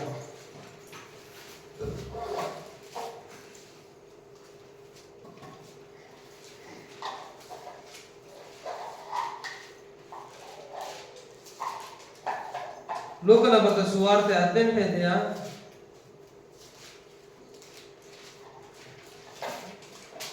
13ನೇ ವಚನದಲ್ಲಿ ಬರೆಯಲ್ಪಟ್ಟಿದೆ. ಆದರೆ ಆ ಸುಂಕದವನು ದೂರದಲ್ಲಿ ನಿಂತು ಆಕಾಶದ ಕಡೆಗೆ ಕಣ್ಣೆತ್ತಿ ನೋಡುವುದಕ್ಕೂ ಮನಸ್ಸಿಲ್ಲದೆ ಎದೆಯನ್ನು ಬಡಿಕೊಳ್ಳುತ್ತಾ, ದೇವರೇ, ಪಾಪಿಯಾದ ನನ್ನನ್ನು ಕರುಣಿಸು ಅಂದನು. Hallelujah, hallelujah, hallelujah. ಯಾರು? ಸುಂಕದವನು. ಫರಿಸಾಯನ ಸುಂಕದವನು ಇಬ್ಬರೆಲ್ಲ ಹೋಗಿರ್ತಾರೆ, ದೇವಾಲಯಕ್ಕೆ ಹೋಗಿರ್ತಾರೆ. ಏನಕ್ಕೆ? ಪ್ರಾರ್ಥಿಸಲು ಹೋಗಿರ್ತಾರೆ. ಹಲ್ಲೆಲೂಯಾ. ಹೆಂಗೆಲ್ಲ ಐತೆ ಸಬ್ಜೆಕ್ಟ್ಲು. ಪ್ರಾರ್ಥನೆ ಮಾಡೋದಕ್ಕಾಗಿ ಅಂತ ಹೋಗಿದ್ದು ಇಬ್ರು ದೇವಾಲಯಕ್ಕೆ. ಫರಿಸಾಯನ ಮತ್ತೆ ಫರಿಸಾಯನ ಹೇಳ್ತಾನೆ ವಾಕ್ಯದಲ್ಲಿ ಬರೆಯಲ್ಪಟ್ಟಿದೆ 10ನೇ ವಚನದಿಂದ, ಇಬ್ಬರು ಮನುಷ್ಯರು ದೇವಾಲಯಕ್ಕೆ ಹೋದರು, ಒಬ್ಬನು ಫರಿಸಾಯನ, ಒಬ್ಬನು ಸುಂಕದವನು. ಫರಿಸಾಯನ ಈ ರೀತಿ ಹೇಳ್ತಾನೆ, ನಿಂತುಕೊಂಡು ಪ್ರಾರ್ಥಿಸುವಾಗ ತನ್ನೊಳಗೆ, ದೇವರೇ, ಸುಳುಕೊಳ್ಳುವವರು, ಅನ್ಯಾಯಗಾರರು, ಆಧಾರ ಮಾಡುವವರಾಗಿರುವ ಉಳಿದ ಜನರಂತೆ ನಾನಲ್ಲ ಅಂತ ಹೇಳ್ದ. ಈ ಸುಂಕದವನಂತೆಯೂ ಅಲ್ಲ ಅಂದ. ಆದುದರಿಂದ ನಿನಗೆ ಸ್ತೋತ್ರ ಮಾಡುತ್ತೇನೆ, ವಾರಕ್ಕೆ 2 ಆವರ್ತಿ ಉಪವಾಸ ಮಾಡುತ್ತೇನೆ ಅಂತ ಹೇಳಿದ. ಹಲ್ಲೆಲೂಯಾ. ಫರಿಸಾಯನ ಹೇಳುವಂತ ಮಾತೇನು? ವಾರಕ್ಕೆ ಎಷ್ಟು ಆವರ್ತಿ? ಅವನೇ 2 ಆವರ್ತಿ ಅಂತಲ್ಲ, ನೀನು 3 ಆವರ್ತಿ ಉಪವಾಸ ಮಾಡಬೇಕು ಅಂತ. ಫರಿಸಾಯನೇ ವಾರಕ್ಕೆ 2 ಆವರ್ತಿ ಉಪವಾಸ ಪ್ರಾರ್ಥನೆ ಮಾಡಿದ್ರೆ ನೀನ್ ಎಷ್ಟೊತ್ತು ಮಾಡ್ಬೇಕು? ಎಷ್ಟೊತ್ತು ಮಾಡ್ಬೇಕಪ್ಪ? ಎಷ್ಟೊತ್ತು? ಎಷ್ಟು ಬಾಯಿ ಬಿಟ್ಟು ಹೇಳಿದ್ರೆ ಫರಿಸಾಯನ 2 ಆವರ್ತಿ ಉಪವಾಸ ಮಾಡ್ತಾ ಇದ್ದಾರೆ, ನೀವು 3 ಟೈಮನ್ನ ಮಾಡ್ಬೇಕು. ಹಲ್ಲೆಲೂಯಾ. ಹೇಳಿದ್ರೆ 3 ಆವರ್ತಿ ಏನ್ ಮಾಡ್ತೀನಿ ನಾನು? ಸರಿ, ವಾರಕ್ಕೆ 2 ಆವರ್ತಿ ಉಪವಾಸ ಮಾಡುತ್ತೇನೆ, ನಾನು ಸಂಪಾದಿಸುವ ಎಲ್ಲದರಲ್ಲಿ 10ರ ಪಾಲು ಕೊಡುತ್ತೇನೆ ಅಂದ. ನಾನು ಕಟ್ಟುನಿಟ್ಟಾಗಿ ಏನ್ ಮಾಡ್ತಾ ಇದ್ದೇನೆ? 10ರ ಪಾಲು. ನಾನೇನ್ ಸಂಪಾದನೆ ಮಾಡ್ತಾ ಇದ್ದೀನಿ ಅದರಲ್ಲಿ 10ರ ಪಾಲು ಕೊಡ್ತಾ ಇದ್ದೀನಿ. ವಾರಕ್ಕೆ 2 ಆವರ್ತಿ ಉಪವಾಸ ಮಾಡ್ತಾ ಇದ್ದೀನಿ. ಹೇಳ್ತೇನೆ, ಆದ್ರೆ ಆ ಸುಂಕದವನು ದೂರದಲ್ಲಿ ನಿಂತು, ಅಂದ್ರೆ ಪಾಲು ಕೊಡುತ್ತೇನೆ ಅಂದುಕೊಂಡನು. ಆದರೆ ಆ ಸುಂಕದವನು ದೂರದಲ್ಲಿ ನಿಂತು ಆಕಾಶದ ಕಡೆಗೆ ಕಣ್ಣೆತ್ತಿ ನೋಡುವುದಕ್ಕೂ ಮನಸ್ಸಿಲ್ಲದೆ ಎದೆಯನ್ನು ಬಡಿಕೊಳ್ಳುತ್ತಾ, ದೇವರೇ, ಪಾಪಿಯಾದ ನನ್ನನ್ನು ಕರುಣಿಸು ಅಂದನು. Hallelujah, hallelujah, hallelujah. ತಗ್ಗಿಸಲ್ಪಟ್ಟವನಾಗಿ ಅಂತ ಬರೆಯಲ್ಪಟ್ಟಿದೆ. ಮುಂದೆ ವಾಕ್ಯವಾದನ ಹೇಳ್ತೇನೆ, ಇವನು ನೀತಿವಂತನೆಂದು ನಿರ್ಣಯಿಸಲ್ಪಟ್ಟವನಾಗಿ ತನ್ನ ಮನೆಗೆ ಹೋದನು. ಯಾರು ಮನೆಗೆ ಹೋಗಿ? ನೀತಿವಂತನಾಗಿ ಸುಂಕದವನು. ಹಲ್ಲೆಲೂಯಾ. ಹೇಳ್ತಾನೆ, ಆ ಫರಿಸಾಯನು ಅಂತವನಾಗಿ ಹೋಗಲಿಲ್ಲ ಎಂದು ನಿಮಗೆ ಹೇಳುತ್ತೇನೆ ಅಂತ ದೇವರು ಹೇಳ್ತಾನೆ. ತನ್ನನ್ನು ಹೆಚ್ಚಿಸಿಕೊಳ್ಳುವಂತ ಪ್ರತಿಯೊಬ್ಬನು ತಗ್ಗಿಸಲ್ಪಡುವನು, ತನ್ನನ್ನು ತಗ್ಗಿಸಿಕೊಳ್ಳುವವನು ಹೆಚ್ಚಿಸಲ್ಪಡುವನು ಅಂತ ಹೇಳಿ. Hallelujah, hallelujah. ತಗ್ಗಿಸಲ್ಪಟ್ಟ ಹೃದಯದಿಂದ ಕೇಳ್ಕೊಳ್ಬೇಕು ಅಂತ. ಹಲ್ಲೆಲೂಯಾ. ಸುಂಕದವನು ತಗ್ಗಿಸಲ್ಪಟ್ಟವನಾಗಿ, ಪಾಪಿಯಾದ ನನ್ನನ್ನು ಕರುಣಿಸುವವನೇ ಅಂತ ಬೇಡ್ಕೊಳ್ತಾನೆ ದೇವ್ರ ಮನೆಯಲ್ಲಿ. ದೇವರು ಅವನನ್ನೇ ನೀತಿವಂತನಾಗಿ ಇರ್ತಾನೆ. ಅವ್ನು ನೀತಿವಂತನಾಗಿ ಮನೆಗೆ ಬಂದಂತ ಬರೆಯಲ್ಪಟ್ಟಿದೆ. ಆದ್ರೆ ಆ ಫರಿಸಾಯನು ಅವ್ನು ಹೋಗಿಲ್ಲ ಅಂತ ಬರೆಯಲ್ಪಟ್ಟಿದೆ. Hallelujah, hallelujah. ನಾವು ಮಾಡುವಂತ ಅಂದ್ರೆ ಕುಗ್ಗಿದ ಮನಸ್ಸೇ ಯೆಹೋವನಿಗೆ ಇಷ್ಟವಾದ ಯಜ್ಞ ಅಂತ ಬರೆಯಲ್ಪಟ್ಟಿದೆ. ಕುಗ್ಗಿದ ಮನಸ್ಸೇ ಯೆಹೋವನಿಗೆ ಇಷ್ಟ ಯಜ್ಞ. Hallelujah, hallelujah. ಕುಗ್ಗಿದ ಮನಸ್ಸುಳ್ಳವರಾಗಿ ಬೇಡಿಕೊಳ್ಳಬೇಕು ಅಂತ. ಬೇಡಿಕೊಳ್ಳಿದ್ರೆ ನಿಮಗೆ ಹೆಂಗ್ ಬೇಡಿಕೊಳ್ಳೋದು? ಈ ವಿಧದಲ್ಲಿ ಬೇಡಿಕೊಳ್ಳುವಂತ. ಅರ್ಥ ಆಯ್ತಾ ವಾಕ್ಯ? Hallelujah, hallelujah, hallelujah. ವಾಕ್ಯವನ್ನು ಈ ರೀತಿ ಅಂದ್ರೆ ಬೇಡಿಕೊಳ್ಳುವಂತದ್ದು ಈ ರೀತಿಯಲ್ಲಿ ಕೂಡ ಬೇಡಿಕೊಳ್ಬೇಕಂತ. ಈ ರೀತಿಯಲ್ಲಿ ಬೇಡಿಕೊಳ್ಬೇಕು. ದೇವರೇ ಕೊಡ್ ನೀನು ಅಂತ ಆರ್ಡರ್ ಮಾಡಿದ್ರೆ ಕೊಡ್ಲೇಬೇಕು. ಯಾಕೆ ಕೊಡಲ್ಲ ನೀನು? ಬೇಡಿಕೊಳ್ಳುವಂತದ್ರಲ್ಲಿ ಇಂಥ ಪಾಯಿಂಟ್ಸ್ ಇವರೆಲ್ಲ ನೋಡಿ ಪ್ರಾರ್ಥಿಸೋದು ಹೆಂಗೆಲ್ಲ ಬೇಡಿಕೊಂಡ್ರು ಅವ್ರಿಗೆಲ್ಲ ರಿಸಲ್ಟ್ ಸಿಕ್ಕಿದೆ. ಬೇಗ ನಿಜ ಉತ್ತರ ಸಿಕ್ಕಿದೆ. ಅವ್ರು ಬೇಡಿಕೊಳ್ಳುವಂತ ಆ ಉದ್ದೇಶಗಳನ್ನಾಗಿದೆ. ಅತ್ಯಾಸಕ್ತಿ ಉಳ್ಳವರಾಗಿ, ಆಸಕ್ತಿ ಉಳ್ಳವರಾಗಿ, ಬೇಸರಗೊಳ್ಳದೆ. Hallelujah, hallelujah, hallelujah. ಅವರೆಲ್ಲ ಏನಕ್ಕೆಲ್ಲ ದೇವರ ಬಳಿಯಲ್ಲಿ ಕೇಳಿದ್ರು, ಪ್ರಾರ್ಥಿಸಿದ್ರು, ವಿಜ್ಞಾಪನೆ ಮಾಡಿದ್ರು, ಬೇಡಿಕೊಂಡ್ರು, ದೇವ್ರು ಎಲ್ಲವನ್ನ ಕೊಟ್ಟು ಅನುಗ್ರಹಿಸಿದ ಅವರಿಗೆ. ಒಬ್ಬ ರೋಗಿ ಹೆಂಗ್ ಪ್ರಾರ್ಥಿಸುವಾಗ ದೇವ್ರ ಬಿಡುಗಡೆ ಕೊಟ್ಟ. Hallelujah, hallelujah. ಬೇಡಿಕೊಳ್ಳೋದೇ ಇಂಪಾರ್ಟೆಂಟ್. ಕುಷ್ಠರೋಗಿ ಹಿಂಗ್ ಬೇಡ್ಕೊಂಡ ದೇವ್ರ ಬಳಿಯಲ್ಲಿ. 38 ವರ್ಷದಿಂದ ಇದ್ದಂತ ರೋಗಿ ಹಿಂಗ್ ಬೇಡ್ಕೊಂಡ. ಸಭೆಯವರಲ್ಲಿ ಆಸಕ್ತಿ ಉಳ್ಳ ಪೇದನಿಗಾಗಿ ಹೆಂಗೆ ಬೇಡಿಕೊಂಡ್ರು ದೇವ್ರ ಬಳಿಯಲ್ಲಿ. Hallelujah, hallelujah, hallelujah. ಬೇಸರಗೊಳ್ಳದೆ ಪ್ರಾರ್ಥಿಸುವಂಥದ್ದು, ಬೇಡಿಕೊಳ್ಳುವಂಥದ್ದು, ಶುದ್ಧ ಹೃದಯದಿಂದ ಬೇಡಿಕೊಳ್ಳುವಂಥದ್ದು. ನಾವೇನು ಹೇಳ್ತೇನೆ, ಕೆಟ್ಟದ್ದನ್ನ ತಿಂದಿದ್ರೆ ಸ್ವಾಮಿ ನನ್ನ ವಿಜ್ಞಾಪನೆ ಹೆಂಗ್ ಕೇಳ್ತೇನೆ, ಕೇಳ್ತಾ ಇದ್ದಿಲ್ಲ ಸ್ವಾಮಿ ನೀನು ಅಂತ ಹೇಳ್ದ. Hallelujah, hallelujah. ವಿಶ್ವಾಸದಿಂದ ಸಂದೇಹ ಪಡೆದು ಏನ್ ಮಾಡ್ಬೇಕಂತೆ, ನಾವು ಬೇಡಿಕೊಳ್ಬೇಕು, ಕೇಳಿಕೊಳ್ಬೇಕು ಅಂತ ಹೇಳಿದ. ಹೇಳ್ತೇನೆ ಇವಾಗ ನೋಡಿದಂತ ವಾಕ್ಯ ಏನಂತೆ ಅಂದ್ರೆ, ತಗ್ಗಿಸಲ್ಪಟ್ಟವನಾಗಿ ಕುಗ್ಗಿದ ಮನಸ್ಸಿಂದ ದೇವರ ಬಳಿ ಕೇಳ್ಕೊಳ್ಬೇಕು, ಬೇಡಿಕೊಳ್ಬೇಕು. ಬೇಡಿಕೊಳ್ಳುವಾಗ ದೇವರು ಅನುಗ್ರಹಿಸ್ತಾನೆ. ಹಲ್ಲೆಲೂಯಾ. ಮತ್ತೆ ಹೇಳ್ತಾ ಇದೀನಿ, ಮತ್ತಾಯನ ಬರೆದ ಸುವಾರ್ತೆ 7ನೇ ವಚನದಲ್ಲಿ, ಬೇಡಿಕೊಳ್ಳಿರಿ ನಿಮಗೆ. ಹಲ್ಲೆಲೂಯಾ. ಬೇಡಿಕೊಳ್ಳುವಂತ ಪ್ರತಿಯೊಬ್ಬರಿಗೂ ದೇವರು ಕೊಡ್ತಾನೆ. ಕೇಳುವಂತ ವಿಧಗಳಿದಾವೆ, ಆ ವಿಧದಲ್ಲಿ ಕೇಳಬೇಕು. ಪೊಲಿಟಿಕಲ್ ಲೀಡರ್ ಬರ್ತಾನೆ ಅನ್ಕೊಂಡ್ರೆ ನೀನ್ ಮಾಡ್ ನನ್ಗ, ನೀನ್ ನಮ್ಮ ಮನೆಗೆ ಲೈಟ್ ಹಾಕ್ಸ್ಬೇಕು, ನೀನು ನಾನು ಓಟ್ ಹಾಕ್ಬಿಟ್ಟಿದ್ದೀನಿ, ನಾವು ಮಾಡ್ತಾನ ಮಾಡಲ್ಲ. ನೀನು ಒಬ್ಬನೇ ಓಟ್ ಹಾಕಿರೋದು ನನಗೆ ಅಂತ ಕೇಳಿದ. Hallelujah, hallelujah, hallelujah. ನಮ್ಮೂರಿಗೆ ಇಲ್ಲಿಂದ ಅಲ್ಲಿಗೆ, ನಮ್ಮ ಮನೆಯಿಂದ ಬಸ್ ಸ್ಟ್ಯಾಂಡ್ಗೆ ಕಾಂಕ್ರೀಟ್ ರೋಡ್ ಬೇಕು, ನನಗೆ ಹಾಕ್ಲೇಬೇಕು ನೀನು ಅಂದ್ರೆ, ಸರಿ ನೋಡ ನೀರಪ್ಪ ನೆಕ್ಸ್ಟ್ ಟೈಮ್ ಅಂತ ಹೋಗ್ಬಿಡ್ತಾನೆ. ಅವ್ನು ಮಾಡೋದೇ ಇಲ್ಲ ಜೀವನ. ಅದೇ ಬೇಡಿಕೊಳ್ಳುವಂತ ವಿಧಗಳಿದ್ದಾವೆ ಅವರ ಮನೆಯಲ್ಲಿ. ಸ್ವಾಮಿ ನೋಡ್ ಸ್ವಾಮಿ ಹಿಂಗೈತೆ ಪರಿಸ್ಥಿತಿ, ಅವಾಗ ಮನ ಬರ್ತಾನೆ ಮೇಲೆ, ಕನಿಕರ ಪಡ್ತಾನೆ. ಹಲ್ಲೆಲೂಯಾ. ಅದೆಲ್ಲ ನೋಡ್ರಪ್ಪ ಫಸ್ಟ್ ಅವ್ರ ಮನೆಯಿಂದ ಅಂತ ಹೇಳ್ತೇನೆ. ನಾವು ಹೋಗ್ಬಿಟ್ಟು ಮಾಡ್ಲೇಬೇಕು ನೀನು ಅಂತ ಹೇಳಿದ್ರೆ, ಅವ್ನ ಪಕ್ಕದಲ್ಲಿರೋ PA ಕೂಡ ಹೇಳಲ್ಲ, ಅವನ್ದೇನ್ ನೋಡಂತ ಅರ್ಜಿ ಕೂಡ ಏನ್ ಮಾಡಲ್ಲ, ರಿಸೀವ್ ಮಾಡ್ತಾರೆ. ಹಲ್ಲೆಲೂಯಾ. ಯಾಕೆ ಕೆಟ್ಟ ಸ್ವಭಾವ ಇದ್ದಕ್ಕೆ ಅಂತ ಹೇಳ್ಕೊಂತಾರೆ. Hallelujah, hallelujah. ದೇವರ ಬಳಿಯಲ್ಲ ಈ ರೀತಿಯಲ್ಲಿ ಕೇಳ್ಕೊಳ್ಬೇಕು, ಬೇಡಿಕೊಳ್ಬೇಕು ಅಂತ ವಾಕ್ಯ ಬರೆದುಕೊಂಡು, ಈ ರೀತಿಯಲ್ಲಿ ಬೇಡಿಕೊಳ್ಳುವಂಥದ್ದು. ಬೇಡಿಕೊಳ್ಳಿ ನಿಮಗೆ ದೊರೆಯುವುದು ಅಂತ ಹೇಳಿದಂತ ದೇವ್ರ ಉದ್ದೇಶ ಇವು. ಈ ರೀತಿಯಲ್ಲಿ ದೇವರು ಬೇಡಿಕೊಳ್ಳೋಣ. ಎಲ್ಲ ಪ್ರಾರ್ಥನೆ ದೇವರು ಮೊದಲು ಕೊಡ್ತಾನೆ, ದೇವರೆಲ್ಲ ಅನುಗ್ರಹಿಸ್ತಾನೆ. ದೇವ್ರ ವಾಕ್ಯನ ಆಶೀರ್ವಾದ ಮಾಡಿ ಎಲ್ಲ ಕಣ್ಣು ಮುಚ್ಚುತ್ತಾ ಪ್ರಾರ್ಥಿಸೋಣ, ಎಲ್ಲ ಕಣ್ಣು ಮುಚ್ಚುತ್ತಾ ಪ್ರಾರ್ಥಿಸೋಣ. ಮಹಾಪರಿಶುದ್ಧ ದೇವ, ಸ್ತೋತ್ರ ಉಂಟಾಗಲಿ ಸ್ವಾಮಿ, ಒಳ್ಳೆ ಸಮಯಕ್ಕಾಗಲಿ ಸ್ತೋತ್ರ. ವಿಶೇಷವಾಗಿ ಬೇಡಿಕೊಳ್ಳಲಿ ನಿಮಗೆ ದೊರೆಯುವುದು ಎಂಬುದಾಗಿ ವಾಕ್ಯದ ಮುಖಾಂತರ ಮಾತಾಡಿದ್ಯಾ, ಅದಕ್ಕಾಗಿ ಸ್ತೋತ್ರ ಮಾಡ್ತೇನೆ. ಯೇಸುವೇ, ಯಾವ ವಿಧದಲ್ಲಿ ಬೇಡಿಕೊಳ್ಳಬೇಕೆಂಬುದಾಗಿ ಈಗ ನಮಗೆ ವಾಕ್ಯದ ಮುಖಾಂತರ ತಿಳಿಯಪಡಿಸಿದ್ರೆ, ಬೇಸರಗೊಳ್ಳದೆ ಆಸಕ್ತಿಯಿಂದ ಅತ್ಯಾಸಕ್ತಿ ಉಳ್ಳವರಾಗಿ ನಂಬಿಕಸ್ಥರಾಗಿ ಕರ್ತ ಬೇಡಿಕೊಳ್ಳುವಾಗ, ದೇವರೇ ನಿಮ್ಮ ಚಿತ್ತ ಎಂಬುದಾಗಿ ಕೇಳುವಾಗ, ಈ ಎಲ್ಲಾ ವಿಧಗಳಲ್ಲಿ ಸಹ ಕೇಳುವಾಗ ಸ್ವಾಮಿ, ನೀವು ಆ ಪ್ರಾರ್ಥನೆ ವಿಜ್ಞಾಪನೆ ಶುದ್ಧ ಹೃದಯದಿಂದ ಕುಗ್ಗಿದ ಮನಸ್ಸಿಂದ ಈಗ ನಾವು ಬೇಡಿಕೊಳ್ಳುವಾಗ ನೀವು ಅನುಗ್ರಹಿಸುವಂತ ದೇವರಾಗಿದ್ಯಾ, ಅದಕ್ಕಾಗಿ ಸ್ತೋತ್ರ. ಈ ವಾಕ್ಯ ಕೇಳಂತೆ ಮಕ್ಕಳನ್ನು ನೀವು ಆಶೀರ್ವದಿಸು, ಇವರು ವಿಜ್ಞಾಪನೆಗಳನ್ನು ಕೇಳುವುದಾಗಿ ಮೊರೆಯಿಡ್ತೇವೆ. 38 ವರ್ಷದಿಂದ ರೋಗಿ ನಿಮ್ಮ ಮೇಲೆ ಭರವಸೆ ಇಡುವಾಗ, ಈಗ ನಿಮ್ಮ ಮೇಲೆ ನಂಬಿಕೆ ಇಡುವಾಗ, ಗುಣಪಡಿಸಿ ಎಂಬುದಾಗಿ ಎದುರು ನೋಡುವಾಗ, ಪೂರ್ಣ ಭರವಸೆ ನಿಮ್ಮ ಮೇಲೆ ಇಡುವಾಗ ಅವನು ಗುಣವಾಯಿತು ಎಂಬುದಾಗಿ ನೋಡ್ತೇನೆ ಸ್ವಾಮಿ. ಈಗ ಆ ರೀತಿಯಲ್ಲಿ ಪ್ರತಿಯೊಬ್ಬ ಮಕ್ಕಳಿಗೆ ಬಿಡುಗಡೆ, ಸ್ವಸ್ಥತೆ, ಆರೋಗ್ಯ, ಬಲ, ಸೌಖ್ಯ, ಈಗ ದೀರ್ಘಾಯುಷ್ಯ ಆಶೀರ್ವಾದ ಉಂಟಾಗಲೆಂಬುದಾಗಿ ಈಗ ನಾವು ಪ್ರಾರ್ಥಿಸ್ತೇವೆ. ಬೇಡಿಕೊಳ್ಳುವಂತ ಎಲ್ಲ ಮಕ್ಕಳಿಗೆ ಒದಗಿಸಿಕೊಂಡು ನಡೆಸಪ್ಪ. ಅವರ ಪ್ರಾರ್ಥನೆ ವಿಜ್ಞಾಪನೆ ಕೇಳಿ ಎಂಬುದಾಗಿ ನಾವು ಪ್ರಾರ್ಥಿಸ್ತೇವೆ ಸ್ವಾಮಿ.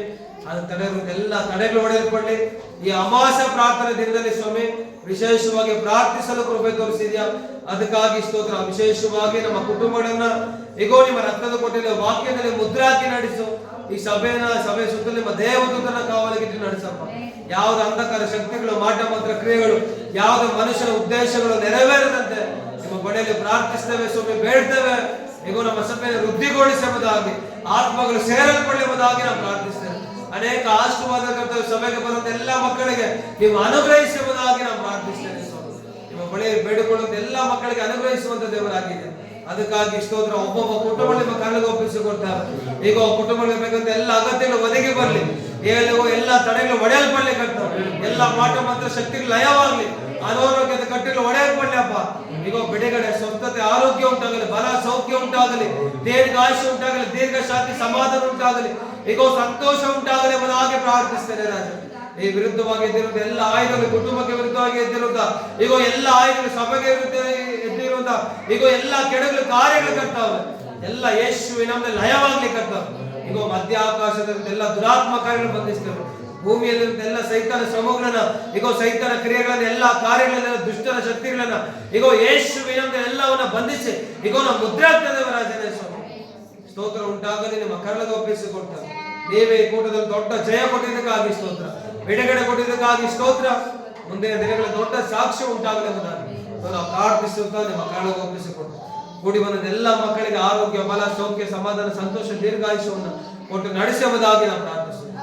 ಎಲ್ಲ ನಿಮ್ಮ ಈಗ ರಕ್ತದ ಕೊಟ್ಟಿಲ್ಲ ವಾಕ್ಯದಲ್ಲಿ ನಿಮ್ಮ ನಾಮದಲ್ಲಿ ಮುದ್ರಾಕಿ ನಡೆಸುವುದಾಗಿ ನಾವು ಪ್ರಾರ್ಥಿಸುತ್ತಾ ನಿಮ್ಮ ಕೈಗೆ ಒಪ್ಪಿಸಿಕೊಡ್ತೇವೆ. ಎಲ್ಲ ಸ್ತುತಿಗರ ಮಹಿಮೆ ನಿಮಗೆ ಮಾತ್ರ ಸಮರ್ಪಿಸ್ತೇನೆ. ಯೇಸುವಿನ ನಾಮದಲ್ಲಿ ಬೇಡಿ ಹೊಂದಿದ್ದೇವೆ ಜೀವವುಳ್ಳ ತಂದೆಯೇ, ಆಮೆನ್. ನನ್ನ ಮನವೇ ಯೆಹೋವನನ್ನು ಕೊಂಡಾಡು, ನನ್ನ ಸ್ವರದಲ್ಲಿ ಪವಿತ್ರ ನಾಮವನ್ನು ಕೀರ್ತಿಸು.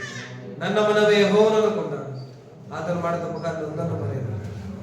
ನನ್ನ ದೇವರ ಪ್ರೀತಿಯು, ಯೇಸು ಕ್ರಿಸ್ತನ ಕೃಪೆಯು, ಪವಿತ್ರಾತ್ಮನ ಅನ್ಯೋನ್ಯತೆ, ಐಕ್ಯತೆ, ಸಹವಾಸವು ಕ್ರಿಸ್ತನ ಬರುವವರೆಗೆ ನನ್ನಲ್ಲಿ ನಿಮ್ಮಲ್ಲಿ ಎಲ್ಲರಲ್ಲಿ ಸದಾಕಾಲ ತೆಗೆದಿರಲಿ. ಆಮೆನ್.